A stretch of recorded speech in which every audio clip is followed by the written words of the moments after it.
ये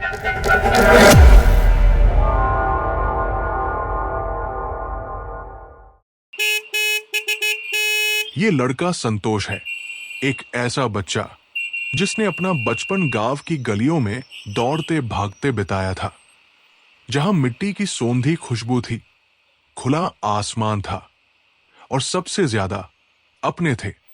लेकिन अब ये शहर, ऊंची इमारतें, तेज रफ्तार वाली जिंदगी और एक अजीब सा सूनापन। यहां बहुत कुछ था, लेकिन कुछ भी अपना नहीं था। हर शाम संतोष भागता हुआ उस बस स्टैंड पर जाता जहां से गांव जाने वाली बस निकलती थी। उसकी आंखें हर रोज किसी जादू की तलाश में रहती। क्या आज कोई उसे बुलाने आया होगा? पर हर बार बस चल पड़ती और वो वही रह जाता, अकेला, चुप, लेकिन उम्मीद से भरा। संतोष हर दिन बस स्टैंड जाता, लेकिन हर दिन वही नतीजा। गांव उसके लिए सिर्फ एक जगह नहीं था, वो उसकी दुनिया थी। वहां हर सुबह दादाजी के साथ खेतों की सैर होती, दादी के हाथों का गुड़ और मक्खन होता, दोस्तों संग आम के पेड़ से कच्चे आम तोड़ना होता और शाम को चौपाल पर कहानियां सुनना होता। यहां शहर में स्कूल था, ट्यूशन था, इंटरनेट था, पर वो अपनापन नहीं था, वो प्यार नहीं था। लेकिन उस दिन जैसे उसकी अधूरी इच्छा पूरी हो गई। बस से उसके दादा दादी उतरे, वही प्यार भरी मुस्कान, वही खुले हाथों का स्वागत। संतोष की आंखें आश्चर्य से फैल गई। अगले ही पल वो भागकर दादाजी से लिपट गया। उसकी आंखों से खुशी के आंसू बहने लगे, मानो बरसों की अधूरी चाहत पूरी हो गई हो। महीनों का इंतजार एक झटके में खत्म हो गया। कुछ दिन शहर में रहने के बाद दादाजी मुस्कुराते हुए बोले, क्या सोच रहा है रे? चल गांव चलते हैं। संतोष ने दादाजी से पूछा, सच दादाजी? और दादी प्यार से सिर सहलाते हुए बोली, बिल्कुल, तेरा गांव तुझे बुला रहा है बेटा।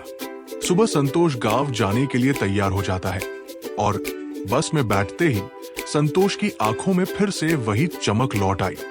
उसकी गोल गोल चमकती आंखों में एक नई खुशी झलक रही थी। खिड़की से बाहर शहर की ऊंची ऊंची इमारतें पीछे छूट रही थी और उसके मन का अकेलापन भी।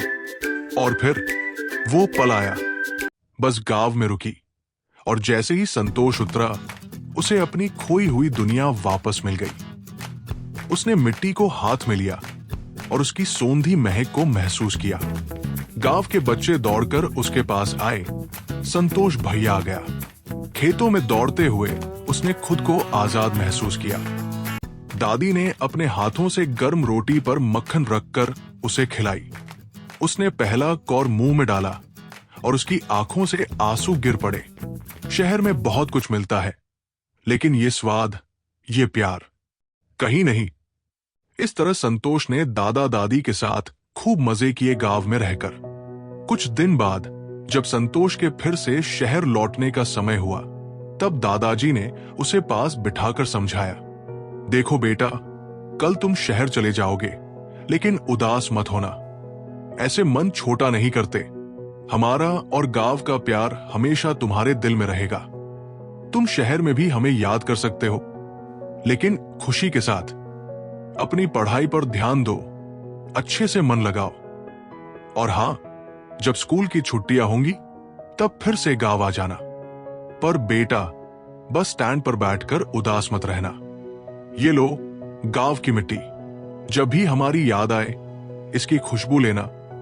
तुम्हें ऐसा लगेगा जैसे हम तुम्हारे पास ही हैं। संतोष मुस्कुराता है और मिट्टी को अपने हाथ में कसकर पकड़ता है।